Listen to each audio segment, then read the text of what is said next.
बिस्मिल्लाहिर्रहमानिर्रहीम। अस्सलामुअलैकुम students, welcome to my YouTube channel.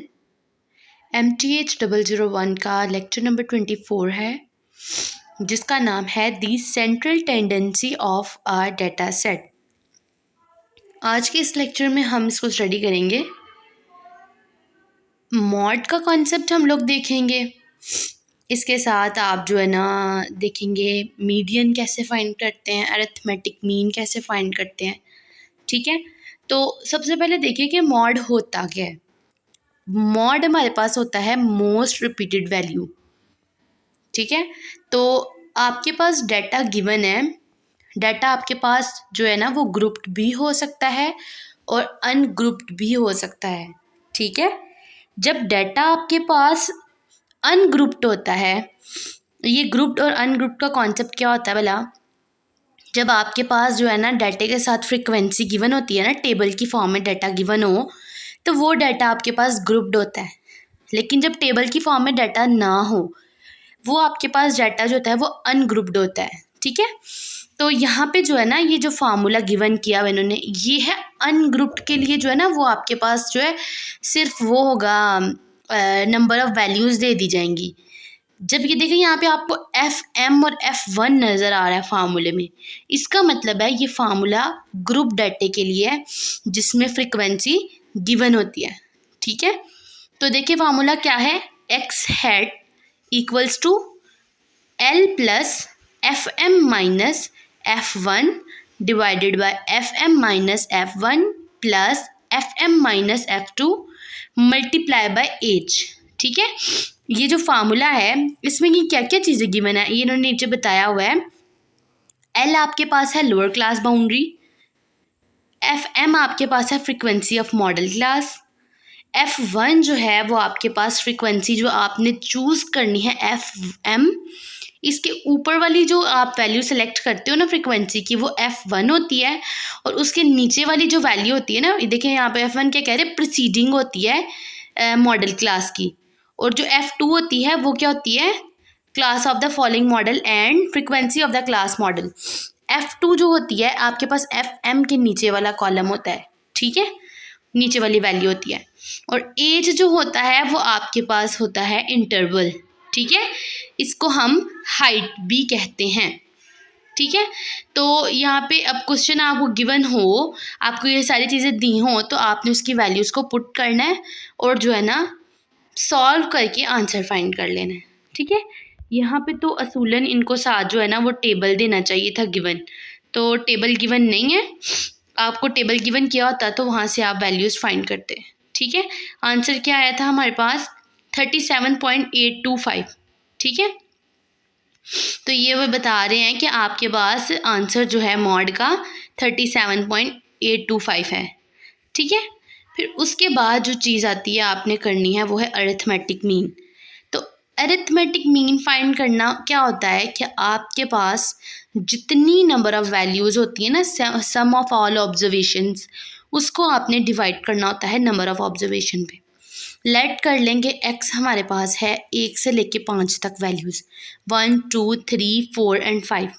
आपने इसका अरिथमेटिक मीन फाइंड करना है, तो क्या करेंगे, आप ये 1 से लेके 5 तक सारी वैल्यूज़ को जमा कर लें और उसको डिवाइड कर दें। ये टोटल कितनी वैल्यूज़ हैं, ये 5 वैल्यूज़ है ना 1 से लेके 5 तक, तो 5 पे डिवाइड कर दें तो आपके पास अरिथमेटिक मीन आ जाएगा, और ये आपके पास आएगा अनग्रुप डाटे के लिए। ठीक है, यहाँ पे आपको फार्मूला नज़र आ रहा है x bar equals to summation x over n। तो ये फार्मूला हम तब लगाते हैं जब डाटा आपके पास अनग्रुप्ड है और x की वैल्यू सिर्फ गिवन है, उन सबको जमा करें, डिवाइड कर दें टोटल नंबर ऑफ़ वैल्यूज़ पे। ठीक है, तो देखें उसके बाद आपके पास देखें यहाँ पे जो डाटा गिवन किया हुआ है आपको ये x गिवन किया हुआ है सिंपल। ठीक है, वैल्यूज़ दी हुई हैं, इन सब वैल्यूज़ को जमा करें, जमा करने के बाद देखें गिने कितनी वैल्यूज़ हैं ये सारी, उस पर डिवाइड कर दें। इन्होंने भी ऐसे किया भाई, यहाँ पे नज़र आ रहा होगा mean sales per day in this week. इन सबको जो जितनी भी डॉलर्स की वैल्यूज़ थी इन सबको इन्होंने सारी वैल्यूज़ को जमा करके सेल की पाउंड्स में है। ठीक है, तो इनको जमा करके डिवाइड कर दिया 7 पे। ठीक है, क्योंकि टोटल नंबर ऑफ़ वैल्यूज़ 7 थी, तो आपके पास आंसर आ जाएगा। उसके बाद ऐसा कुछ भी नहीं है, जो मैं बता रही हूँ आपने बस उसको देख ही जाना है। फ्रीक्वेंसी डिस्ट्रीब्यूशन में क्या करते हैं, अर्थमेटिक मीन, जब आपको फ्रीक्वेंसी गिवन हो, जब डाटा ग्रुप्ड होता है ना, तो उस डाटे का पता कैसे चलता है कि डाटा ग्रुप्ड है? फ्रीक्वेंसी से। जब आपको फ्रीक्वेंसी टेबल गिवन हो, इट मीन्स डाटा आपके पास जो है ना वो ग्रुप्ड है। उसके लिए जो फार्मूला है ना वो ये वाला लगता होता है, summation F x divided by summation F. ठीक है, क्या करना होता है, आपने फ्रीक्वेंसी वाला जो टेबल है ना उसको मल्टीप्लाई करना होता है मिड पॉइंट के टेबल के साथ। ठीक है, तो इन दोनों टेबल्स को, ये जो आपको मिड पॉइंट वाला नज़र आ रहा है एक्स और एफ, फ्रीक्वेंसी एफ, इन दोनों को मल्टीप्लाई करके डिवाइड आपने किस पे करना है, जो फ्रीक्वेंसी का टोटल होगा उसके ऊपर। ठीक है, तो डिवाइड करके आपके पास इसका जो है ना आंसर आ जाता है, अरिथमेटिक मीन फाइंड करना हो। लेकिन अगर आपके पास ऐसा हो गया क्लासेस गिवन की हों और आपको मिड पॉइंट दिए ही नहीं हुए, तो यहाँ पे देखिए क्लासेस नज़र आ रही होंगी 30.0 से लेके 32.9, फिर नेक्स्ट है 33.0 से 35.9, इस तरह से गिवन है। तो इसका मतलब है एक्स है ही नहीं हमारे पास, फ्रीक्वेंसी तो है, एक्स नहीं है, तो एक्स को फाइंड करना पड़ता है। वो हम कैसे निकालते हैं भला? हमने क्या करना है, यहाँ पे देखें मैंने बताया है, आपने जो है ना 30.0 को प्लस कर देना है 32.9 पे के साथ, इनको प्लस करके जो आंसर आएगा उसको डिवाइड 2 पे करेंगे, तो आपके पास मिड पॉइंट्स आ जाएंगे जिसको हम एक्स का नाम देते हैं। तो जब हमने 30.0 को ऐड किया 32.9 में और डिवाइड कर दिया 2 पे, तो हमारे पास आ गए फर्स्ट वाली एक्स की वैल्यू। इसी तरह से 33.0 को लें, प्लस करें 35.9 और डिवाइड कर दें 2 पे। ठीक है, इस तरह से आप करते जाएंगे तो आपके पास एक्स की वैल्यूज़ आती जाएंगी। फिर जब एक्स की वैल्यूज़ आ जाएंगी, एक्स वाले टेबल को एफ वाले टेबल से मल्टीप्लाई करेंगे तो एफ एक्स आ जाएगा। फार्मूला क्या था, summation F x divided by summation F. तो आपने सम निकाल लेना, आपके पास एफ एक्स का जो टेबल आएगा उसका, और उसको डिवाइड कर देना है सम निकाल के फ्रीक्वेंसी का। ठीक है, तो ये आपके पास आंसर आ जाएगा। उसके बाद आपके पास जो है ना इस में करने वाला क्या है, देखें वेटेड मीन आ गया। ठीक है, तो वेटेड मीन में क्या करते हैं, आपको गिवन होगा, एक्स भी गिवन होगा और वेट्स भी गिवन होंगे। आपने वेटेड मीन का फार्मूला लगाना है summation W x divided by summation W. ठीक है, ये वेटेड मीन का आपने फार्मूला लगाना है। तो आपने एक्स वाले टेबल को मल्टीप्लाई कर देना है डब्ल्यू वाले टेबल से, तो आपके पास डब्ल्यू एक्स आ जाएगा। उस डब्ल्यू एक्स का भी सम निकाल लें और ख़ाली डब्ल्यू का जो टेबल है उसका भी जो है ना वो सम निकाल लें। तो समेशन डब्ल्यू एक्स का जो टेबल है उसकी जो वैल्यू आई है 2700 को ऊपर रखें और डिवाइड कर दें समेशन डब्ल्यू पे जो कि 300 है, तो आपके पास फाइनल आंसर आ जाएगा। फिर आपके पास आ जाता है मीडियन। मीडियन कैसे फाइंड करते हैं, मीडियन होती है आपके पास मिडल मोस्ट वैल्यू। ठीक है, डाटा आपको गिवन किया हो तो सबसे पहले आपने क्या करना है, उस डाटे को कर लेना है अरेंज। ठीक है, असेंडिंग ऑर्डर में, पहले सबसे छोटी वैल्यू फिर उससे बड़ी वैल्यू, इस तरह से आपने उसको तरतीब देते जाना है, उससे बड़ी वैल्यू फिर उससे बड़ी। फिर आपने क्या करना है, मीडियन के भी दो फार्मूलाज होते हैं, एक ग्रुप्ड फार्मूला होता है और एक अनग्रुप्ड के लिए होता है। ठीक है, तो जब हमने मीडियन फाइंड करना हो और वो आपके पास नंबर ऑफ़ वैल्यूज़ ऑड आ जाती हैं, यानी कि 1 से लेके 5 तक वैल्यूज़ आ गई हैं। अब 5 तो आपके पास पता है ऑड है, उसके लिए आप फार्मूला लगाते हो n+1 डिवाइडेड बाय 2। ये फार्मूला लगाने से क्या होगा कि आपके पास जो वैल्यू आएगी ना, आपने वो अरेंज की होगी, इसमें आपको हेल्पफुल होगा कि कौन सी वाली वैल्यू जो है ना वो आ रही है। आपने कहना है इस पोजीशन पे जो वैल्यू आ रही है ना वो आपके पास मीडियन है। ठीक है, ये कहते हैं the median is the middle value of series when the variable values are placed in a order of magnitude. वही बात कह रहे हैं कि आप जब मिडल मोस्ट वैल्यू फाइंड करनी है, जब आपने अरेंज कर लेना है ऑर्डर में एक जो है ना सारी वैल्यूज़ को, और फिर उसके बाद आपने जो है ना फाइंड करनी है मिडल वैल्यू। तो मैंने कैसे बताया करनी है, ऑड है तो n+1 डिवाइडेड बाई 2 का फार्मूला लगाना है और देखना है कि कौन सी वाली पोजीशन आ रही है, वो वाली पोजीशन वाली वैल्यू आपके पास मीडियन होगा। ठीक है, यहाँ पे देखिए आपको एग्जाम्पल से समझ आएगी। The average number of floors in the building at the centre of a city, आपको नंबर ऑफ वैल्यूज़ दे दी हैं। सबसे पहले देखें कि इसके साथ फ्रीक्वेंसी गिवन नहीं है, तो आपके पास डाटा अनग्रुप्ड है।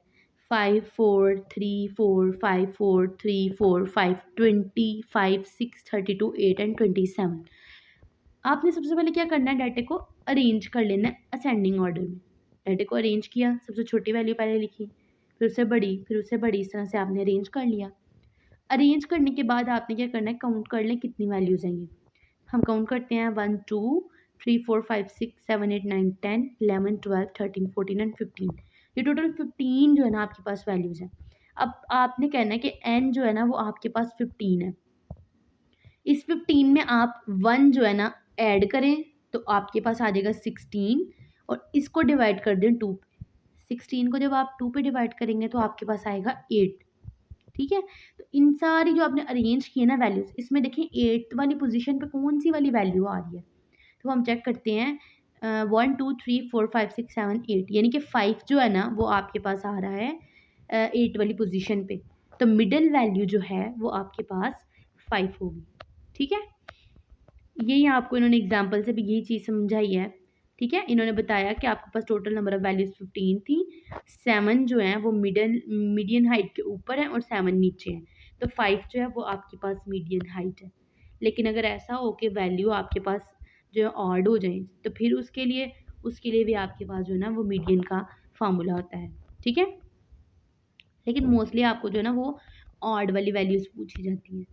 ठीक है, यही चीज़ देखें यहाँ पे आपको उन्होंने समझाई हुई है, 4 वैल्यूज़ अबव है और 4 वैल्यूज़ नीचे हैं, तो आपको कैसे पता चलेगा मीडियन प्राइस जो है ना वो कौन सी है।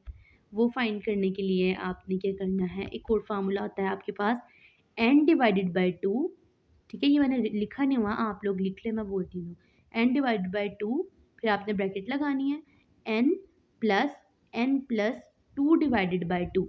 इस फार्मूले से भी आपके पास जो है ना वो इवन डाटे के लिए निकल आती है वैल्यूज। ठीक है, फिर आप देख लें, यही आपको एग्जांपल दी हुई है यहाँ पे, the number of passengers travelling on a bus at 6 different times during a day. तो आपको 6 नंबर ऑफ वैल्यूज दे दी हैं, तो यानी कि आपके पास डाटा जो वो इवन आ रहा है। सबसे पहले आपने इनको अरेंज कर लिया। अरेंज करना है, पहले 5 आ जाएगा, 14, फिर 8, फिर 23, 34 एंड 47। कहते हैं as before a slight complication has arisen because of that the fact that there are even number of observations. पहले ऑड ऑब्जर्वेशंस थी, अब इवन आ गई। As such there are 2 middle values 2 आएंगी, क्योंकि पहले तो इवन ऑड था तो पता चल जाता था सेंटर वाली वैल्यू। अब आपके पास सेंटर में 2 वैल्यूज आएंगी, 2 आप फ्रंट से स्किप करें, 2 लास्ट से करें, तो फिर 2 वैल्यूज बचती हैं। तो कहते हैं हम कैसे लेंगे मीडियन, आपने 18 को और 23 यानी मिडल वाली दोनों वैल्यूज़ को लेना है, इनको प्लस कर लेना है और डिवाइड कर देना है 2 पे, तो आपके पास आ रहा है 20.5। ये आपके पास जो ना मीडियन आ रहा है पैसेंजर का। ठीक है, फिर देखिए क्या कहते हैं, a very important point to be noted here is that we must arrange the data in ascending order. तो मैंने आपको पहले भी बताया कि आपने जब भी करने हैं क्वेश्चन, मीडियन फाइंड करना है, डाटा को पहले असेंडिंग ऑर्डर में अरेंज करें, पहले छोटी वैल्यू, फिर उससे बड़ी, फिर उससे बड़ी, इस तरह से। ठीक है, फिर एग्जांपल आपको दिया डिस्क्रीट फ्रीक्वेंसी डिस्ट्रीब्यूशन की। पीपल्स ऑफ क्लास दे दिए पर क्लास और नंबर ऑफ क्लासेस दे दिए, टोटल 45। आपको डाटा गिवन कर दिया गया, एक्स गिवन किया है और एफ गिवन किया है।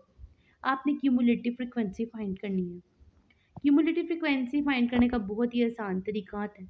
आपने जो नंबर ऑफ क्लासेस गिवन की हुई है ना, फर्स्ट वाली एज इट इज़ लिखी जाती है क्यूमुलेटिव फ्रीक्वेंसी के टेबल में, 1 है तो 1 आ जाएगा। नेक्स्ट आपने क्यूमुलेटिव फ्रीक्वेंसी की जो वैल्यू आई है ना उसको नंबर ऑफ क्लासेस में प्लस करना होता है। जैसे पहला 1 आ गया, अब जो क्यूमुलेटिव फ्रीक्वेंसी का 1 है ना उसमें 0 को जमा करें, फिर आपके पास 1 आ गया, तो वो दूसरी वाली आपके पास कॉलम की दूसरी वैल्यू हो गई क्यूमुलेटिव फ्रीक्वेंसी की। अब इस 1 को जो क्यूमुलेटिव फ्रीक्वेंसी का अब आया है और नंबर ऑफ क्लासेस की जो थर्ड वैल्यू है 1, इस 1 और 1 को प्लस करें, आपके पास 2 आ जाएगा। वो आप क्यूमुलेटिव फ्रीक्वेंसी के टेबल में लिखेंगे 2। अब इस 2 को और नंबर ऑफ क्लास के 3 को ऐड करेंगे और आप नेक्स्ट लिखेंगे क्यूमुलेटिव फ्रीक्वेंसी की वैल्यू 5। इस 5 में 6 ऐड करेंगे 11 आ जाएगा, 11 में 9 ऐड करें 20, 20 में 8 ऐड किया 28 आ गया, और 28 में 10 ऐड किया 38, और 38 में 7 ऐड किया 45। तो क्यूमुलेटिव फ्रिक्वेंसी की लास्ट वैल्यू क्या आ रही है? 45। और ये भी देखिए नंबर ऑफ क्लास जो है वो जो फ्रिक्वेंसी है उसका टोटल करें तो क्या आ रहा है? 45। जब हमने चेक करना हो कि क्यूमुलेटिव फ्रिक्वेंसी हमारे पास ठीक बनी है कि नहीं, हम देखते हैं कि जो number of classes frequency given की हुई है उसकी वैल्यू और जो क्यूमुलेटिव फ्रिक्वेंसी की लास्ट वाली वैल्यू है, ये दोनों अगर सेम आ जाएं तो इसका मतलब है बिल्कुल ठीक है, आपके पास क्यूमुलेटिव फ्रिक्वेंसी बनी है। तो ये आपको मेक श्योर ये आपको आ सकता है क्वेश्चन जो है ना क्यूमुलेटिव फ्रिक्वेंसी फाइंड करें, बल्कि आता होता है, मोस्टली आता होता है। ठीक है, तो इस तरह से आपने जो है ना क्यूमुलेटिव फ्रिक्वेंसी फाइंड कर लेनी है। मीडियन फाइंड करना है इसमें आपने पर प्यूपिल। तो कैसे मीडियन फाइंड करते हैं, इसका जो है ना आपके पास फार्मूला होता है मीडियन के लिए, L plus H/F N/2 minus C। ये फार्मूला आप लगाते हैं जब आपको फ्रिक्वेंसी गिवन की हो। अब यहाँ पे जो है ना इन्होंने कहा कि आपके पास जो मीडियन की वैल्यू है वो 29 आ रही है। This means 29 is middle size of the class. तो 29 आपको कैसे पता चलेगा? आपने देखना है कि x जो गिवन किया हुआ है आपको वो 23 है ना x की वैल्यू। तो जब हमें ऐसी सिचुएशन आ जाए कि पता ना हो, सिर्फ x की एक टेबल है, क्लास बाउंड्री गिवन नहीं है, तो वो जो फार्मूला मैंने आपको बताया उसमें L plus H/F N/2 minus C ये जो फार्मूला है इसमें हम पहले लोअर जो है ना वो बाउंड्री चाहिए होती है। तो 23 में से आप 0.5 माइनस करेंगे एक दफ़ा, और एक दफ़ा आप 23 में ऐड करेंगे। इस तरह करने से आपके पास एक टेबल बन जाएगा। तो इस टेबल के थ्रू जो है ना आप जो है ना वैल्यूज़ पुट करके ना सारी की सारी मीडियन फाइंड कर सकते हैं। ये मैं आपको ना डिटेल से एक वीडियो बना के ना नेक्स्ट तो मीडियन कैसे फाइंड करते हैं उस तरह से आपको मैं बता दूँगी। अभी के लिए आप ये चीज़ जो है ना वो समझ लें जितना मैंने आपको बताया। ठीक है, मीडियन जो है वो आपको मैं राइट करके बाकायदा बताऊँगी ताकि आपको ईज़िली समझ आ जाए। ठीक है, यहाँ पे जो मीडियन आया इसके लिए आप ये थ्योरी पढ़ लें, ये जो थ्योरी है यहाँ से आपको समझ आ जाएगा। ठीक है, तो मिलते हैं अपने नेक्स्ट लेक्चर में, तब तक के लिए अल्लाह हाफिज़।